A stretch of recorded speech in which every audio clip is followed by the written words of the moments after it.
디즈니 플러스에 오리지널로 들어갔던 그 콘텐츠가 한국에 대박이 났다. 디즈니 사도들이죠. 네. 역으로 투자 우선순위가 한국이에요. 야, 이거 우리나라 드라마 제작사가 이제는 미국 주가까지 움직이는구나.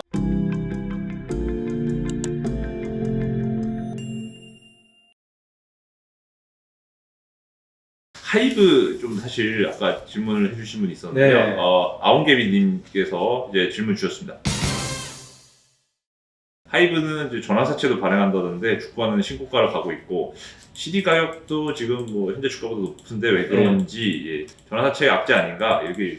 전환사채는 원래 악재예요. 예. 사실은. 왜냐면 주식 수가 늘어나는데 그게 근데 이유가 있어요. 전환사채를 발행할 때 회사가 가장 안 좋은 거는 지금 당장 부도날 것 같아가지고 돈이 없어서 갚아야 되니까 그 경우는 되게 초대형 악재고 사실은 주식수가 엄청 늘어날 수밖에 없어요. 회사가 그만큼 위태위태하다는 거니까. 근데 그게 아니라 하이브는 돈이 있는 회사잖아요. 근데 투자하는 목적이 어쨌든 계속해서 성장, 콘텐츠 산업이라든가 이번에 게임도 뭐 만드는 것 같고 맞습니다. 굉장히 다양한 사업을 하고 있거든요. NFT도 뭐 한다고. NFT 맞아요. 예. 거기에 관련된 사업을 하고 있기 때문에 이 목적이 지금 이 좋아지는 산업에 투자를 하는 거잖아요. 그래서 시장이 오히려 그러니까 2차 전지 소재 업체들이 유상증자하는데 주가가 폭등하는 거랑 비슷한 거예요. 그 케이스고 두나무 지분도 이번에 투자한다고 하더라고요. 그러니까 이번에 5천억 투자하는데 두나무 지분 가치가 계산하니까 20조가 돼요. 예. 근데 미국의 코인베이스도 상장이 돼 있는데 그 회사는 80조짜리입니다. 예. 두나무도 못지 않거든요. 예. 근데 이렇게 계산하면은 20조가 비싸 보이는데 코인베이스랑 비교하면 또 싸 보여요. 예. 네. 이러니까 하이브가 또 투자 잘한 거 아니냐 이런 일부 인식도 있는 것 같아요. 예. 그리고 엔터 산업 뭐 계속 성장하고 아까 말씀드린 대로 NFT도 할 수 있고 메타버스도 할 수 있고 게임도 연결이 돼 있고 그냥 이 엔터사들은요 할 수 있는 게 너무 많아요. 그러니까 밸류에이션 받는 맞습니다. 거고 그 다음에 전환사채가 보통 지금 주가에 할인해서 주는데 아니 38만 원이면 할증한 거예요. 그만큼 자신 있는 것 같아요. 예. 이걸 받아간 주체도 할증 발행을 네, 한다는 할증 거죠. 발행을 할 예. 정도로 하이브를 좋게 본다는 예. 거예요. 그래서 되게 이거는 저는 주가에는 오히려 호재다 예. 이렇게 보고 있어요. 전환사채 얘기하니까 전환사채 리픽싱 관련 얘기도 안 할 수가 없을 것 같아요. 아, 최근에도 뭐 저 KB에서 리포트를 내셨지만 예. 이제 리픽싱 이제 정부가 이제 규제를 바꾸면서 이제 아래로만 이제 내릴 수만 있었던 리픽싱을 이제 주가 오를 때 올리는 것도 허용한다는 이제 발표가 있었는데 이거 의미를 좀 다시 한번 해설해 주시죠. 그래서 이게 작년에 이제 법이 개정이 돼가지고 언제 시행되냐면요 12월 1일부터 시행이 돼요. 예. 그 조건이 뭐냐면 공모펀드 있죠. 일반적으로 누구나 참여할 수 있는 공모펀드에서 이제 하는 전환사채는 해당이 안 돼요. 예. 그건 그대로 이제 예전. 근데 공모는 그렇게 자주 나오는 게 예. 아니기 때문에 공모보다 이제 사모가 중요한데 사모펀드 같은 경우는 이제 적용이 되고요. 무슨 얘기냐면 전환사채가 예를 들어볼게요. 어떤 A란 기업이 지금 주가가 10,000원이잖아요. 보통 이제 전환사채 가격을 발행을 한다고 쳐볼게요. 8,000원에 발행을 한다고 쳐볼게요. 20% 할인해가지고 그럼 발행가가 8,000원이고 전환사채랑 주식으로 전환사채거든요. 그래서 발행 후부터 1년 후에 이 사모펀드 이 투자자가 1년 후에 자기가 선택을 해요. 주식으로 전환을 하든지 아니면은 그냥 주식 전환 안 하고 그 만기까지 그냥 채권으로 보유하면 돼요. 채권 보유하면 그냥 이자 받는 거고. 근데 주가가 예를 들어서요 12,000원이 됐어요. 1년 후에. 그럼 누구나 다 전환하겠죠. 그럼 예. 주식으로 전환하는 순간 악재죠. 주식 수가 그렇죠. 늘어나니까. 희석되죠. 그래서 전환사채를 악재라고 하는데 이 리픽싱이 뭐냐면 10,000원에 있는 주식을 8,000원에 발행을 했는데 예를 들어서 이 회사 주가가 막 급락을 해가지고 8,000원 근처까지 왔어요. 그럼 발행가랑 비슷해져요. 그러면요 무조건 리픽싱을 해요. 안 하는 경우는 없습니다. 8,000원, 7,000원을 낮춰버려요. 6,000원까지 갈 수도 있어요. 근데 조건이 있어요. 발행가의 30% 내에서만 할 수 있어요. 예. 그럼 30%면 2,400원이죠. 예. 8,000에서 2,400원 빼면 5,600원이죠. 예. 최한도는 5,600원이에요. 5,600원까지 리픽싱 해가지고 주가를 낮춰버리죠. 그러니까 그 발행가를 낮출 수 있어요. 예. 근데 발행가가 예를 들어 볼게요. 5,600원으로 낮추면 어떻게 될까요? 금액은 똑같은데 주식 수는 더 늘어나요. 왜냐면은 금액을 맞춰야 되기 때문에 5,600원이 있을 때의 주식 수하고 8,000원일 때의 주식 수는 다르거든요. 예. 그러면은 이 사모펀드 회사는 주주는 이제 열받죠. 예. 주주분들이 열받는데 사모펀드 기분 좋죠. 왜냐면 같은 금액 내가 10억 원을 투자했는데 나는 5,600원 되니까 가격은 더 싸게 받고 주식 수는 더 많이 늘어나요. 예. 그러니까 완전히 그냥 이중으로 그냥 좋을 수밖에 없는 상황인데 주주들은 더 피해 보죠. 주식 수는 수대로 늘어나죠. 발행가는 낮으니까 물량 나올 확률은 더 높아지죠. 이게 리픽싱이거든요. 근데 예전에는요, 그러니까 이렇게 5,600원에 발행이 됐어요. 그래서 주가가 지금 8,000원이에요. 만약에 이게 다시 10,000원이 됐어요. 그래도 그냥 5,600원이에요. 방법 그냥 5,600원이 발행이 되면 끝나요, 그냥. 근데 12월 1일부터는 법이 바뀌어서 10,000원으로 다시 주가 올라가잖아요. 리피싱 가격 올려야 돼요. 예, 이걸 따라서. 그러면 이거는 주주 가치가 조금은 그래도 이제 훼손됐던 게 조금은 맞습니다. 풀리는 거니까 그거를 12월 1일부터 이제 시작을 하는 겁니다. 그래서 이거는 어쨌든 좋은 제도예요. 당연히 해야 되는 전 제도라고 생각을 하는데 다만 11월 한 달간은 전환사채 발행이 많아질 수도 있어요. 왜냐하면 한 달 앞두고 발행하려는 기업들이요 굳이 12월 달에 할 거면 지금 해버리잖아. 미리. 이럴 가능성이 있어요. 저는 그게 좀 걱정돼요. 코스닥에 많은 기업들이 있지만 저 좀 양심적으로 예. 저는 했으면 좋겠습니다. 그거는 꼼수잖아요, 사실. 항상 리피싱으로 가격 주가 낮춘 다음에 네. 나중에 올려놓고 이제 예, 그러면 그러면 의혹이 있었죠. 어쨌든 이번 달에 발행을 하면 그 해당 사항이 적용이 안 되니까 그래서 분명히 또 발행을 진짜 많이 할 가능성이 높은데 저는 솔직히 그게 좀 걱정이긴 한데 좀 기업들이 그렇게는 좀 안 했으면 하는 좀 바람입니다. 알겠습니다. 최은희님께서 질문 주셨습니다. 현대제철 등 철강 업종은 좀 전망이 어떨까요? 현대제철은 3분기 실적은 좋던데 주가는 왜 자꾸 내려갈까요? 라고 철강주들이요 중국의 철강 가격이 좀 떨어져서 그래요. 떨어졌고 철강도 이제 나중에 공급 가격 오면 어떡하나 이 우려 때문인 것 같아요. 그래서 포스코도 3조 원대 이익을 냈는데도 불구하고 주가가 그냥 급락을 해버린 이유가 이게 한국 시장이 되게 잔인한 이유 중에 하나가 덫을 씌워요. 피크아웃이란 덫을 딱 씌워버리면 그냥 끝나요. 공매도 치기도 너무 좋은 재료고 그래서 포스코도 거기에 걸렸고 현대제철마저도 그래서 이제 주가가 급락을 했던 건데 저는 근데 반대로 보는 게 왜 철강이 지금 피크아웃인지 좀 이해가 안 가는 게요. 철강석 가격이 이제 떨어지면 보통 철강 가격이 떨어져요. 그건 맞습니다. 근데 원재료 비용이 떨어지게 되면 당연히 수익성은 좋아질 수가 있는 거고 거기다가 중국은 지금 감산 들어가잖아요. 계속 철강 생산하지 마라. 공급이 늘 수가 없어요. 내년까지는 환경 이슈 때문에 지금 계속 줄이고 있어요. 그래서 그런 면에서 공급이 늘어날 가능성이 낮아졌고 그리고 한번 생각해 보세요. 철강의 그럼 수요를 보자고요. 수요가 나빠지면 당연히 좀 주가 오르긴 어려운데 철강의 전방 산업 중에 제일 중요한 게 부동산입니다. 건설 쪽이죠. 제일 많은 비중인데 일견 이해는 가는 게 헝다 리스크 때문에 그래서 수요 준다. 뭐 그건 맞는 얘기예요. 근데 헝다 리스크도 최근에 좀 많이 완화가 됐고 중국도 부동산 규제 너무 심하게 하다 보니까 최근에 규제 완화 얘기도 좀 나와요. 그리고 중국은 서부 대개발 투자를 합니다. 인프라 투자 앞으로 엄청나게 해요. 그리고 미국도 인프라 법안 통과되면 투자 많이 들어가고 전방 산업이 나쁜 것만 있는 거 아니에요. 건설 쪽도 한번 내년에 기대해 볼 수 있는 요인들이 올해보단 좋아지거든요. 그러니까 내년을 보면 수요가 줄지는 않을 것 같고 거기다 또 하나가 더 있잖아요. 조선하고 자동차. 이게 전방 산업인데 자동차 내년에 당연히 생산 더 늘어납니다. 반도체 공급 느니까 이건 누가 봐도 뻔한 거고 조선 수주 지금 엄청납니다. 이제 내년부터는요 수주 받은 거 계속 만들어내야 돼요. 그럼 거기에 흡한 수요가 얼마나 많겠어요. 이것만 우리가 봐도 적어도 올해보다 좋아지는데 자꾸 피크아웃이라고 하더라고요. 막 올해보다 실적 감소한다. 저는 그 의견에 동의는 잘 안 하거든요. 근데 설사 피크아웃이라고 해도 포스코 PER이 4배인데요. 이게 좀 너무 심한 거 아닌가요? PER이 이제 4배예요. 4배. PBR도 아니고 PER이 4배인 건 배당 수익률도 한 4% 나오는데 여기서 그냥 너무 좀 고민하는 거는 아닌 거라고 저는 생각합니다. 알겠습니다. 또 후판 가격 얘기하니까 많은 주주분들이 계신 또 HMM을 언급 안 할 수 있고요. HMM 주주분들한테는 좀 어떤 조언을 HMM은 사실 업황보다도요 많이 빠졌던 이유가 그 전환사채 발행이죠. 연구체가 이제 전환돼가지고 그 특히 한국해양진흥공사가 2대 주주인데 그게 사실은 이제 2대 주주 입장에서 또 그거를 안 할 수도 없는 게 약간 또 배임 명의가 또 있을 수도 있어요. 왜냐면 그 여러분 돈이거든요. 국민 돈이 혈세가 들어간 거라서 그때 이제 현대상선이 거의 망해갈 때 7,000원인가 평균 단가 그 정도 되는 것 같더라고요. 그때 이제 전환사채를 참여해서 회사 살려준 거죠 어떻게 보면. 근데 이제 그게 주가 5만 원까지 가서 전환사채 이제 할 수 있는 시기가 돼서 한 건데 다만 이제 어쨌든 그게 사채가 발행이 돼서 전환 청구가 되면 주식 수가 어마어마하게 늘어나요. 이게 그 4억 5천만 주 정도 되는데 4억 그러니까 전체 주식 수가 앞으로 나올 주식이 4억 5천 주래요. 4억 5천. 반값. 그냥 이게 주가가 오를 수가 없는 거예요. 전환사채 물량 때문에. 공급이 늘면 당연히 주가 빠지잖아요. 펀더멘탈은 너무 좋아요. 사실은 해운 운임이 좀 꺾였어도요. 컨테이너선은 운임지수 여전히 좋고 다만 너무 걱정할 필요는 없는 게요.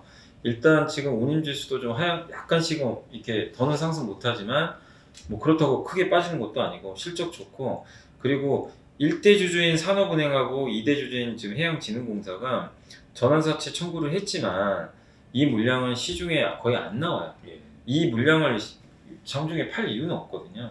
아마 민영화 할 때쯤 되면 이 물량을 문제가 누군가한테 넘길 겁니다.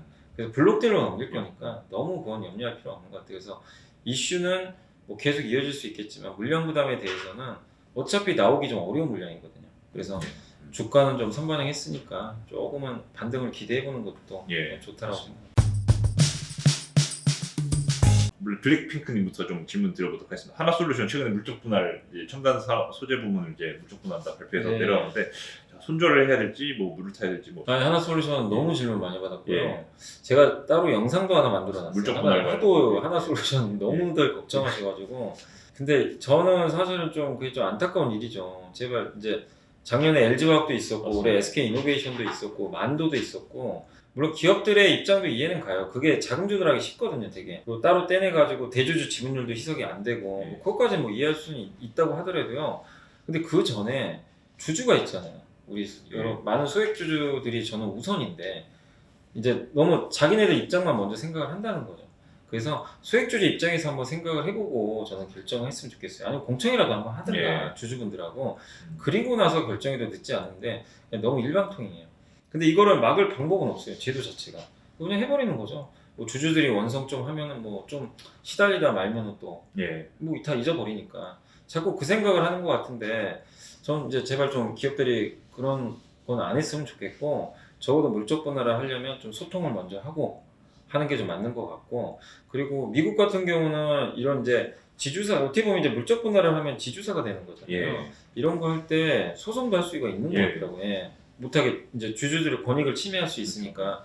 근데 한국은 아직은 그런 게 없어서 그런데 여기에 대한 법 제도를 좀 만들어줬으면 좋겠어요. 하나솔루션이 지금 주가 힘든 게 사실 태양광이 적자예요. 본업에서 적자를 보고 있어서 이것만으로도 당연히 올해 주가 오르긴 솔직히 쉽진 않아요.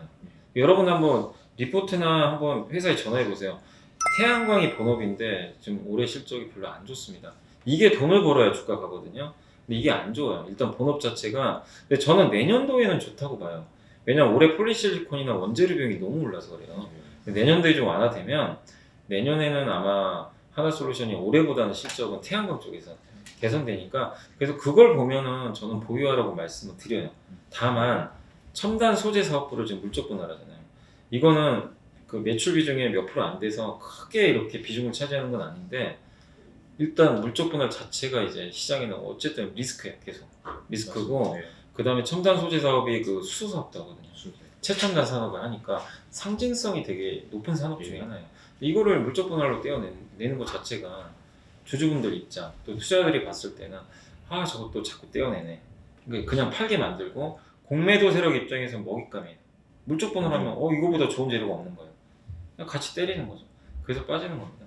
그래서 종합해드리면 이거는 당장은 주가가 힘들어요. 제가 현실적으로 말씀드리면 당장 오르긴 좀 어렵지만 어쨌든 물적 분할한다고 하나솔루션의 가치가 뭐 갑자기 뭐 엄청나게 악화되거나 사실 그건 아닌데 주주가치 훼손이잖아요. 근데 그거 반영해서 좀 빠지고 있는데 어쨌든 그게 싫으시면 어쩔 수 없습니다. 그냥 손절하시는 수밖에 없지만 기업이 내년에 만약에 태양광에서 좋아지는 흐름을 여러분이 좀 더 공부하셔가지고 믿는다면 저는 그냥 팔고 도망가는 건 아닌 것 같아요. 예. 그래서 좀 보이는 하시되 좀 안타깝지만 일단 좀 시간은 좀 필요하다. 주가 회복에는 그건 좀 각오는 하셔야 될 것 같습니다. 이사님 최근 방송에서도 언급하신 또 저 종목인 것 같은데 건설주 관련해서 무민이님께서 질문 주셨습니다. 내년 대선 지나고 나서 좀 건설주 전망 어떻게 될지. 저는 건설주를 좋게 예. 봐요. 예. 왜냐하면 올해 분양이 좀 많이 이연됐어요. 예. 올해 왜냐면 분양가하고 이 시세 이 현재 시중가가 너무 차이가 많이 그러니까 재개발하는 데서요 안 해요. 그냥 일부러 안 해요. 예, 그러니까 수요가 없어서 안 한 게 아니고 미분양은 역대 최저고요. 근데 분양 물량이 있는데 이거를 의도적으로 늦춰버려요.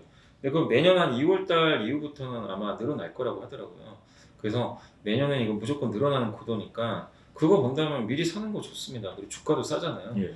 다만 이제 변수는 뭐냐면 대선 후보에 따라서 그 수혜 강도가 달라요. 예. 예를 들면 이제 이재명 후보 뭐 특정 뭐 후보가 얘기한 거니까 예. 이재명 후보가 만약에 당선이 되면 임대주택 위주나 공공 위주로 갈 것 같아요. 그러면 건설사들 마진이 조금 박해질 수밖에 없어요. 예. 그건 염두에 두시고 반대로 이제 야당이 된다면 야당은 이제 민간주택 또 굉장히 많은 공급을 늘린다고 했으니까 그렇게 야당이 되면 그러니까 공급은 똑같이 늘어나는데 수혜 강도는 좀 다르다는 거죠. 예. 그러니까 여당이 되면 조금 마진은 박하고 야당이 되면 마진은 늘어날 수 있는 구조니까 거기에 대해서는 여러분들이 판단하시되 누가 되든 간에 어쨌든 공급은 늘어난다. 누가 되든 예. 건설주. 근데 뭐 누가 될지 지금 모르니까 예. 그건 판단해 보셔야 될 그렇군요. 것 같습니다. 알겠습니다. 한전을 포함해서 관련주들이 좀 이제 테마로 묶여서 지금 예. 강세, 동방강세인데요. 이건 좀 이유가 뭔가요? 아니, 원자력 발전이 예. 어제 밤에 나온 뉴스인데 예. 중국에서 예. 150기요. 150. 원자력 발전이 예. 150기 아니, 최소 150기. 150기면 정말 이거 상상이 안 되는데 그것도 동해안에 짓는다고 하더라고요. 한국에서 서해죠. 예. 예. 상해죠. 그래서 저는 솔직히 그거 보는 순간 물론 원자력 발전 급등하겠다 이 생각은 드는데 또 한편에서 그 걱정은 되더라고요. 우리나라가 만약에 예. 사고나 피해 받을 텐데. 그래서 솔직히 좀 걱정도 돼요. 대한민국 국민으로서. 근데 어쨌든 원자력 발전을 하는 이유는 신재생 에너지를 좀 할 수가 없어요. 바로 이게 0에서 100을 채울 수가 없으니까 중간 단계에서 그렇다고 석탄 떼울 수도 없고 그럼 가장 친환경적인 것 중에 하나가 원자력이잖아요. 이산화탄소 배출이 없잖아요. 그렇죠. 예. 예, 그래서 원전으로 갈 수밖에 없는 것 같아요. 당분간은. 예, 그래서 이건 지금 중국만이 그런 게 아니라 프랑스도 그렇고 유럽도 다 하는 거고 예. 미국도 그런 카드를 만지작거리는 것 같아요. 그래서 원자력 발전주들은 저는 계속 좀 테마성 재료가 맞습니다. 살아있으니까 좀 괜찮다. 다만 주가가 또 많이 올랐으니까 좀 사는 거는 예. 좀 자제하시는 게 좋아요. 테슬라는 1200슬라까지 한번 찍고 왔는데 뭐 현대차 주가는 언제 올까? 이거는 테슬라 전망으로 한번 가보는 게 나을 것 같습니다. 테슬라는요 이제 예. 뭐 주가 비싸죠. 비싼데 예. 그냥 계속 좋을 것 같아요. 설명을 사실 잘 하기 예. 어려운 주가. 아니 빠질 이유가 별로 예. 없어요. 지금 당장 뭐 악재가 나오면 모르겠는데 네. 유일하게 만약에 빠진다면 두 가지밖에 없어요. 너무 올라서 이제 차익 매물 나오는 거 예. 하나랑 또 한 가지는 현대차가 너무 잘하는 거. 빠른 시간 안에 현대랑 폭스바겐 같은 기업들이 너무 잘해요. 그러면 이거는 테슬라한테 악재입니다. 경쟁이 치열해지거든요. 그만큼 파이가 이제 줄어드니까 그 두 가지가 아니고서는 당분간 빠질 일은 없는 것 같아요. 그리고 예. 테슬라가 잘하는 주가 올라가는 거는 뭐 명확합니다. 아까 제가 말씀드린 확장성의 끝판왕이에요. 그냥 보여준 거예요. 네. 계속 끝없이 진화를 해요. 예, 도대체 어디까지 진화할지 저도 궁금한데 미국의 시총 1000조 돌파한 기업들은 다 확장성을 보여준 기업들입니다. 애플도 그랬고 아마존, 뭐 구글 다 마찬가지잖아요. 그 뒤이어서 아마존도 그걸 보여줬으니까 그 확장이 이제 나중에 한계에 부딪히면 주가는 당연히 빠지게 돼 있습니다. 그러나 지금 아직까지는 계속 확장성 보여줄 게 여전히 아직 자율주행 시작도 안 했잖아요. 예. 보여줄 게 굉장히 많기 때문에 저는 테슬라에 대해서는 뭐 비싸서 못 사는 거는 당연한 건데 뭐 여기서 올랐으니까 급 나갑니다. 이건 아닌 것 같아요. 예. 그래서 계속 좀 좋게 보시고 현대차 같은 경우는 뭐 테슬라가 좀 부담된다면 현대차 사는 것도 좋은 것 같아요. 왜냐면 현대차도 저는 현대차는 속도는 좀 느려요. 왜냐면 내연기관을 할 수밖에 없으니까 느리지만 어쨌든 테슬라의 길을 따라서 천천히 전진하고 있으니까 지금도 되게 주가 싸잖아요. PER 6배인가 7배밖에 안 되거든요. 그래서 현대차는 좀 편하게 한번 그 비중을 늘려보시는 것도 좋다라고 생각합니다. 또 제이코텐트리 A스토리 스튜디오 드래곤 정일수님께서 질문 주셨습니다. 네, 아니 그 콘텐츠 드라마 좀 제작사들이 예. 많이 올랐잖아요. 예. 올랐다가 이제 최근에 좀 빠지는 예. 게 그 지리산 때문에 그렇더라고요. 지리산에 대한 평가가 지리산 너무 좀 엇갈려가지고 시청률은 괜찮은 것 같은데 근데 이게 기대가 너무 높아서 그래요. 예. 사실은. 예. 그래서 그런 거 좀 쉬어갈 때 그게 빌미가 됐던 것 같고 예. 오늘 애플 TV 플러스 나오고 TV 다음 나오죠. 주에 디즈니 플러스 나오는데 뭐 드라마 뭐 걱정할 게 있나요? 예. 계속 저는 좋을 것 같아서 급락을 오히려 좀 한번 이용해 보는 것도 좋은 예. 전략이 될 것 같습니다. 약간 오징어 게임 때문에 넷플릭스가 잘 가긴 했는데 거꾸로 좀 또 해주식 얘기도 한번 들어보겠습니다. 애플은 뭐 이제 워낙 생태계 자체로 이제 커가는 기업이니까 이제 논의를 하지만 디즈니가 의외로 또 이 3분기 실적 발표하면서 생각보다 구독자 증가 네, 속도가 맞아요. 떨어져가지고 네, 좀 떨어져가지고. 악재였는데 어떻게 이걸 평가를 판단해요? 그러니까 넷플릭스가 사상 최고치 간 건 오징어 게임 때문이잖아요. 그러니까 디즈니 플러스는 무슨 생각하고 있을까요? 아, 우리도 빨리 그거 해야 되겠다. 오리지널 컨텐츠를. 한국 가서 그러니까 우리 아는 그 오리지널 컨텐츠 디즈니의 대표 그 브랜드가 그거잖아요. 마블이잖아요. 마블 말고 마블은 다 아는데 마블 플러스 뭘 만들어야 되겠다. 예. 그러면 특히 미국도 미국이지만 한국에서 오리지널 컨텐츠를 많이 수급을 받을 것 같아요. 그래서 이번에 뭐 디즈니 플러스랑 협업한 기업도 있는데 올해보단 내년에 굉장히 많이 나올 것 같아요. 예. 그래서 디즈니 플러스도 이게 이제 같이 운명 공동체 같아요. 한국하고 같이 갈 것 같아요. 그래서 이렇게 보세요. 만약에 디즈니 플러스에 오리지널로 들어갔던 그 콘텐츠가 한국계 대박이 났다. 디즈니 사도 되겠죠. 예, 예. 역으로 투자 우선순위가 한국이에요. 약간 왜냐면 저도 옛날에 넷플릭스 가지고 그런 생각 해본 적이 없는데 예. 오징어 게임 보고 그 생각이 들더라고요. 예. 야, 이거 우리나라 드라마 제작사가 이제는 미국 주가까지 움직이는구나. 한동안 홍보 많이 했는데 넷플릭스도. 네. 그래서 디즈니 플러스 저는 개인적으로 어쨌든 좋게 보고는 네. 있습니다. 삼성전자 얘기를 또 해달라는 댓글이 있어서 질문 한번 드려보겠습니다. 안녕하세요. 주식 시작한 지 2달 된 주인입니다. 삼성전자를 시작으로 2차전지 관련주 등 조금씩 매수하고 있는데요. 요거 마지막 질문으로 한번 다루도록 하겠습니다. 아니 그게 삼성전자도 똑같아요. 예. 다른 게 아니라 예. 확장성이 있냐 없냐. 예. 그 파운드리로 확장성 이제 보여주려고 노력하고 있고 거기다가 D램이 내년에 안 좋다는 건 다 알고는 있는 얘기고 다만 D램 메모리 반도체 보실 때 이 메모리 반도체가 옛날엔 PC였다가 그 다음에 모바일 서버잖아요. 예. 이 세 개인데 PC는 이제 존재감이 없고 모바일과 서버 쪽은 사실 이번에 고정거래가 발표했는데 안 빠졌어요 별로 생각보다. 여전히 탄탄하고 그 뒤에 따라오는 게 뭐죠? 이제 VR 기기에 들어갑니다. 네. VR 기기가 하나 있고 그러니까 신규로 이 메모리 반도체가 쓰일 수 있는 그 확장성 있는 뭔가 기기가 있냐 이거죠. 이게 있으면은 계속 좋게 봐야 돼요. 아까 말씀드린 VR 기기 하나 있죠. 그 다음에 하나 더 있는 게 자율주행차죠. 자율주행. 예, 자율주행차는 메모리 반도체 반드시 필요해요. 예. 이게 생각을 해야 되기 때문에 그래서 이 두 가지 새로운 수요가 아직은 아니지만 내년, 내후년 점점 갈수록 많아질 수밖에 없어요. 예. 확장하잖아요. 맞습니다. 그런데 만드는 업체는 전 세계 3개밖에 없어요. 저는 그것만 본다면 D램 메모리에 대해서 걱정할 이유는 장기적으로는 없다. 예. 이렇게 보거든요. 그럼 고민은 끝난 것 같아요. 그러니까 단기로 본다면 제가 해드릴 말씀 없어요. 그런데 맞습니다. 어쨌든 바닥은 찍은 상태에서 중장기적으로는 고민할 필요가 없는 좀 예. 기업이다. 이렇게 언급 그리고 드리겠습니다. 그 질문 사실 붙어 있었거든요. 질문이 마저 또 말씀 못 드렸는데 1억 정도가 이제 갖고 계신 여윳돈 있으신데 이제 주부시다 보니까 포트를 해줘야 될지 좀 고민도 많이 되시고 주식에 사실 평소에 신경을 많이 못 쓰시는 상황이라고 하네요. 그러면 ETF 하세요. 예. 기업에 투자하기에는 굉장히 공부를 많이 해야 돼요. 예. 내가 이 기업을 알아야 되잖아요. 물론 삼성전자, 현대차 공부 안 하고 사도 뭐 예. 우리가 알 수 있는 기업들이지만 그래도 어쨌든 디테일하게 공부를 해야 되니까 차라리 ETF를 한번 해보시고 우리나라 ETF 요새 많이 나오니까 뭐 예를 들면 이런 거죠. 지수에 투자하는 ETF를 한 20% 사시고 예. 예를 들면 코덱스 200 같은 거, 예. 타이거 200이나 그게 하나가 있고 지수에 그대로 연동돼요.